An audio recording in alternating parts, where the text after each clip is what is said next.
Samsung Tomorrow TV at CES 2013, coming to you live from Las Vegas. We're joined now by our amazing panel of experts. We have Sascha Pallenberg, Nicole Scott, and Robert Nazarian in the Smart Studio with us. Guys, thank you so much for joining us. We appreciate it. Thanks for having us. Thank you. Yes. Thank you, They guys. deserve a round of applause. Now, how many years have all of you been to CES? What makes you such experts? I don't know. I think it's my 10th CES. Does it make me an expert? It's my 10th Maybe. as well. There you go. Really? And I'm not an expert. And you're not an We have expert. an anniversary. I'm still breaking, noob rules where you're walking around and it's like, I need to clean my hands and doing all that So stuff. does it still excite you? Or do you feel like it's still a relevant place where, the tech world needs to be? It is a relevant place. I think it kind of tells the consumer and also the whole industry, the direction the whole industry is moving to. That CES is kicking off the new year. Yeah. And you need to be here. If you're into consumer electronic, if you're into mobile, if you're into IT somehow, you need to be here at CES, right? It's a very, very important show. Yeah. I mean, of course, it's kind of inconvenient for the consumer who just got all their Christmas presents and then we're showing them what they should have gotten. Or Right. God, I just got this, but I really want that now. And of course, there is that moment, but it's so important for companies to kind of set the tone of like what they're going to be doing for the rest of the year. Like, yeah, it's just... The good news is a lot of the stuff won't be out tomorrow. It's still going to be coming out in a couple of months, so everybody has time to save up some money for all these cool gadgets. Right. Yeah, so what are the big trends we're seeing this year? Like, what are the buzzwords that everyone's talking about? Displays, displays, displays, and some more displays. I seriously don't care about the separation between tablet, smartphone, TV. This is a competition of displays. So we're going to have displays we already have displays, especially with Samsung, with the amazing fridge that they've been announcing over here with the integrated displays. Right. So we have displays in our kitchen, we have displays in our living room. We have a connection, seamless experience all over these different displays while you're using a smartphone or a tablet, right? Watch the Jamie Oliver show on your tablet and just swipe it over to your How it's all kitchen. seamless, like how does it all connect, right? Everything is getting connected, and therefore I think it's very, very important to look at display technologies. And as you can see now, finally, even though this technology is almost 2 years old, we can see 4K displays moving into the consumer space. And when you look around here, those displays look absolutely amazing. Smart seems to be the key word. Everything is smart. We had smartphones that were, became popular for years, and now it's smart everything, smart appliances, and just like you say, being connected and having seamless connection between your phone, TV, and appliances, and NFC with ovens and refrigerators. And and what were you going to say? Yeah, I mean, like, we've been seeing all of this stuff for years. I mean, this is our, like, my 8th CES. Like, so we've been seeing this coming, right? So I think this CES is finally the one where it all has to come together. The apps have to come together. The software has to come together. Like, we need to bring it all together. And I think this is the show where we're starting to see all of that finally start to happen in a real way that the consumer can access and doesn't need to be like us as technology experts to get going. Right, it's not just like super gadgets or Yeah. something that we could like ogle over. They're actually practical for our lifestyles, right? It doesn't feel unrealistic. Yeah. And also UHD TVs, like, what are you seeing in terms of that, and what is exciting you? When I remember 2 years ago, it was at the IFA show in Berlin. Yeah. Sorry that I'm switching over to Germany now. Oh, of course. You have a bit of a bias, don't you? We've been just walking through the show through a hall, and all of a sudden I stopped and said, "Oh, what was that?" I turned around. There was an 85-inch 8K TV, and it was so surreal, the image quality. And now we finally see these 4K TVs coming to the consumer market. And you know what? You can definitely tell the difference in between a 1080p screen. This is 4 times more pixels on the screen real estate. Plus, I would say a 4K TV makes 3D look pretty old-fashioned, in my opinion. It looks so clear and so real. Like, I mean, 3D is 50 years old. Right. Higher resolution, that's the new thing. That's the new black. I always say, I have a 4-year-old at home, and he's watching on a great plasma TV, and he's going to grow up 20 years from now and say he had to watch all his movies on a real junk TV like we did when we were kids. But it's already kind of happening already. It's like, forget 20 years from now. It's happening now. Just a few years. It's amazing how much it's progressed. I'm going to be honest with you. I don't care about TVs. I don't own a TV. I haven't owned a TV in years.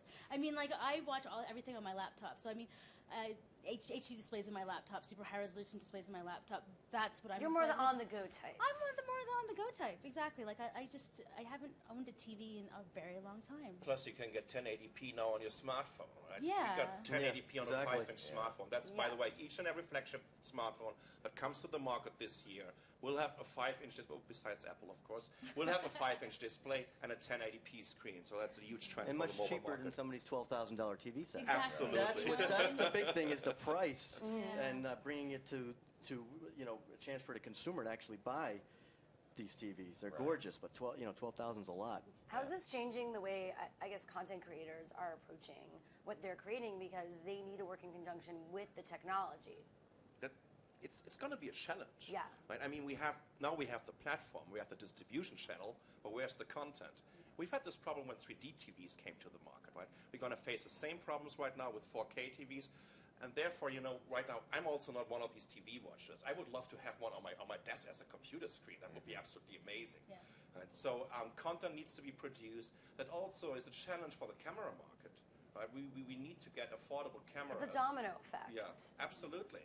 But it's a chicken and egg problem. You need to start it somehow.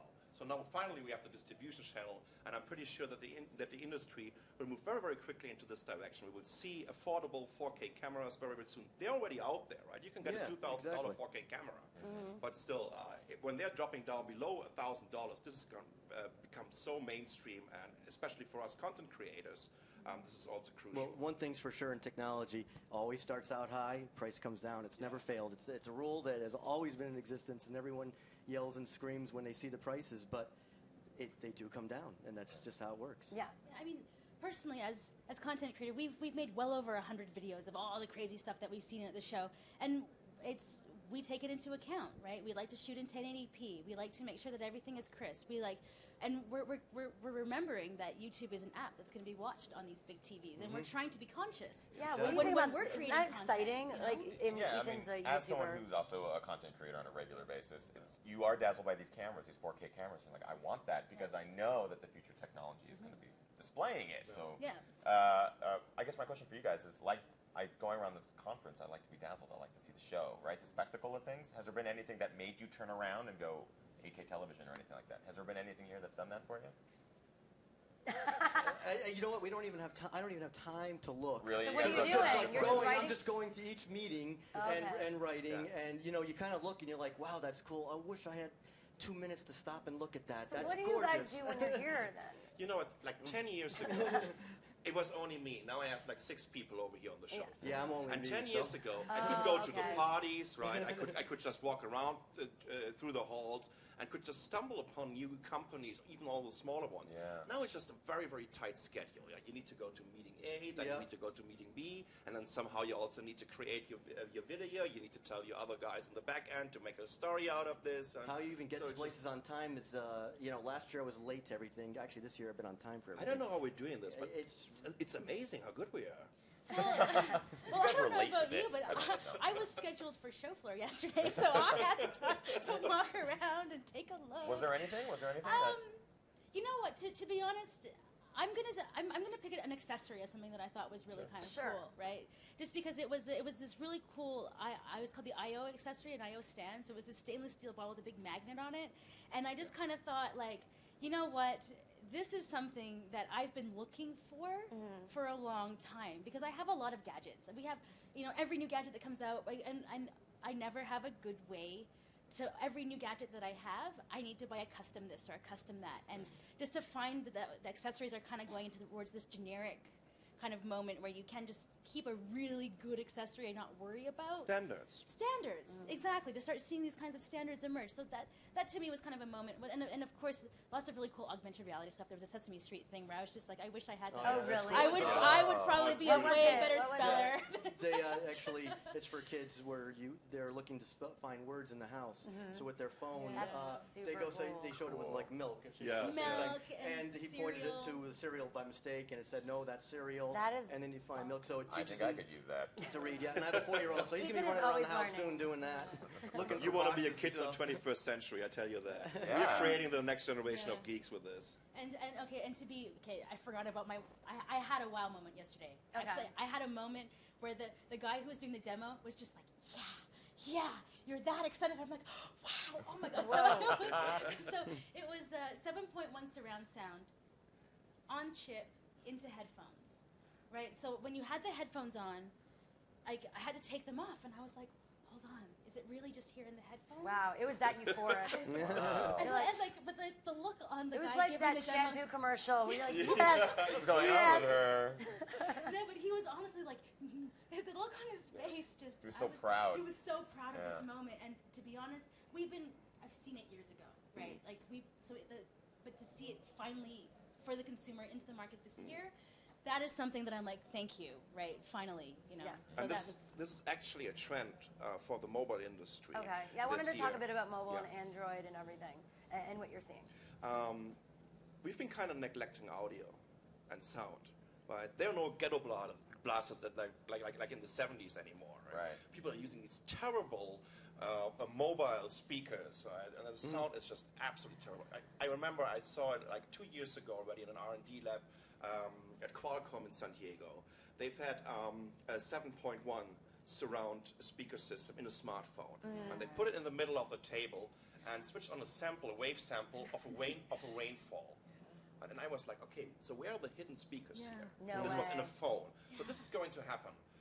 We'll see the mobile industry moving towards, fantastic speakers, integrated speakers, surround speakers, and this will change also the situation and platforms for developers, for audio and sound producers, right? I mean, this is going to be amazing. streaming music is already something that everyone's kind of already integrated. Like music players are now, like, forget about it. We all have our phone. So now it's just the next step of kind of bringing that phone to a social situation where it's not one to one, it's one to many, right? Yeah. And I think that's what we're starting to see with phones. They're starting to kind of become like a little bit more social.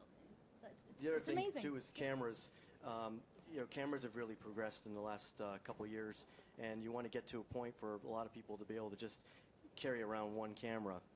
No, it'll never be like a DSLR camera, but you want to be able to get to the point where you really got a great camera in your hands. And I still think there's room for improvement there. It's pretty good right now, but I'm hoping going into later this year and next year that we'll really have some really blown away cameras on smartphones. Yeah, I mean, well, because why do you have to have so many gadgets, right? Or on you when you're really on the go? Well, that's what the smartphone is meant to be, is to be everything for you. But if you're really like a hardcore for one thing, like for video or something, you're going to want have the separate. best I mean, of you can't that. walk around CES. We can't go around with our phones doing, filming. Interviews. but- I used to do but that. for your average- That's how I It's gonna started my happen. career. I was just like, But there's always hey. going to be something better, like 4K or whatever. Well, you know? absolutely. And I'm So- pretty sure that we're getting rid of the smartphone term somehow, because are we actually making phone calls? I can't reach it on the phone anyways whenever I try to call her. So No one it no one makes no answers. sense. No one But, answers. but as soon as I'm texting her over WhatsApp, it works out. Right? Well, nobody can hear me this week on the phone anyway. They're like, I can't hear them. They can't hear me because there's so many crowds all How around. are you seeing, as TVs are getting bigger and then, content creators like YouTube and apps, that's the content people are watching, like those two worlds come together? And how YouTube's play in all of this? What are your thoughts? Well, we already saw. We have a YouTube channel for 4 years right now, and about 90 million views or something. So we quite have a history of data on our channel. Yeah. Yeah. In the last 2 years, we really saw this mobile revolution coming on our YouTube channel. How people are watching YouTube videos mobile. Now it's almost 30% of our videos are getting watched on a mobile platform, Us and I think that 40%, is yeah. massive. Yeah. It's huge. Well, what does that say in terms of how we need to be creating? Well, I'm not sure if And the connecting. if the content actually has to change a lot. Right? No, it's just a matter of the mechanism. It's just that there's just so much more available to the average consumer now, and it's not just television. And it's getting to the point where a lot of people are just like cutting the cord because there's just so much available, so much entertainment out there via YouTube and other types of services. Yeah. 4 years ago, I was a judge in a mobile video competition, right? And 4 years ago, the cell phone screens were really small and kind of crappy, right? And everything is 4:3. Yeah, and everything was 4:3, but then I remember like giving people advice on how they should make their videos. Make sure there's lots of close shots to establish more connection and all. Yeah. But that's not the case anymore. I mean, like the display technology is big enough and detailed enough and immersive enough that moving content over from the TV onto your phone is fine. The content that we create about gadgets and all these different things, I mean, it's 100% there because the display technology is there. Yeah. I guess coming back around to the big moment of the show. Right? Well, yeah, you have to, I feel like, create knowing it should be able to live on every type of screen. Yeah. Right? Yeah, you should have mentioned it before. When we create videos, we want it to be in 1080p. Years ago, it didn't matter so much if it was 480p or whatever, but now people are starting to watch YouTube on their big TV, so it's important to have a good quality video so they can watch it. You're getting called out in the comments when you're not shooting in 1080p anymore. Yeah. Yeah. It's like, raise the bar. Yeah. Exactly. You're like, Exactly. where's the 1080? Yeah, exactly. This is even going to happen for the guys that are on a mobile phone, because now we have the 1080p displays over there, we have the network, we have the bandwidth with 4G and LTE. It's coming in. So it's all about We just need 1080p faster mobile. bandwidth for 4K and all that because that's going to take up. Exactly. We need that Yeah. in order to upload. Can you imagine how long it's going to take to upload some of those videos? What 4K becomes for the living room is 1080p now for mobile. Yeah, it's all 1080p this year. I want to remind people watching right now, if you're just tuning in, I don't know if you've been watching the entire time. We've been live since noon Pacific time with What's Trending, and now we have some amazing expert panels. We're showcasing amazing gadgets. We're going to be going live soon from the booth. And so you're watching us from the Samsung Smart Studio at CES. This is Ethan Newberry, my lovely co-host. I'm Cheryl Lazar from What's Trending. We are joined by some amazing blog and tech experts, Robert, Sascha, and Nicole, our lovely lady friend over here. And we've been talking about everything from what they're really seeing highlighted here at CES this year, from huge TVs to mobile, to how that's changing the landscape for content creators. And of course, we want to hear from you. If you're watching, what are your thoughts? What are you seeing on your Twitter stream or your social stream that's exciting you? Do you have any questions for them? Tweet us at What's Trending, #Samsung CES. We also have another panel coming up. We'll just tease the people watching with Gary Vaynerchuk and Ben Parr, who was formerly at Mashable, is currently a contributor at CNET and also an investor. Everyone's doing everything these days. And so they're going to come up in just a bit.